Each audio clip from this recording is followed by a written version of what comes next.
Imaginez cette scène. Une nuit, aux urgences. Le chaos habituel.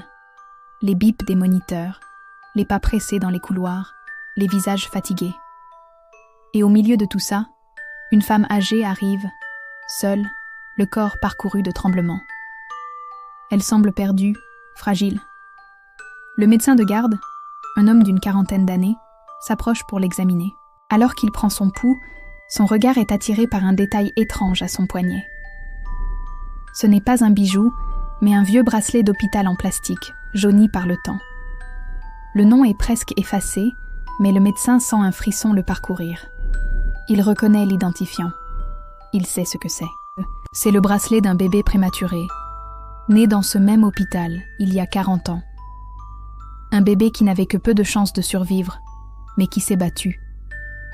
Cette femme, il ne la connaît pas, mais il comprend soudain qu'elle a porté ce bracelet toute sa vie, comme un talisman.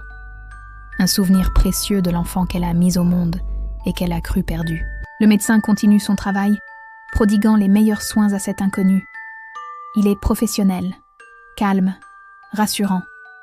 Il fait tout ce qui est en son pouvoir pour la stabiliser, pour apaiser sa douleur. Il ne dit rien, gardant pour lui cette incroyable coïncidence. Ce n'est qu'une fois la patiente hors de danger, installée dans une chambre, qu'il prend un instant pour respirer. Il regarde à nouveau ce petit bracelet jauni qu'il a délicatement mis de côté, et la vérité le frappe de plein fouet, avec une émotion qui lui coupe le souffle. Le bébé prématuré, né il y a 40 ans, c'était lui. Et cette femme, cet inconnu qu'il venait de soigner, c'était sa mère biologique, celle qui ne l'avait jamais oublié. Elle avait gardé ce bracelet comme l'unique lien qui les unissait encore, sans jamais imaginer que le destin les réunirait de cette façon. Ce soir-là, sans le savoir, il a sauvé la vie de celle qui lui avait donné la sienne. Cette histoire nous rappelle une chose essentielle. Le bien que l'on fait, l'amour que l'on donne, n'est jamais perdu. Il trace son chemin dans le temps.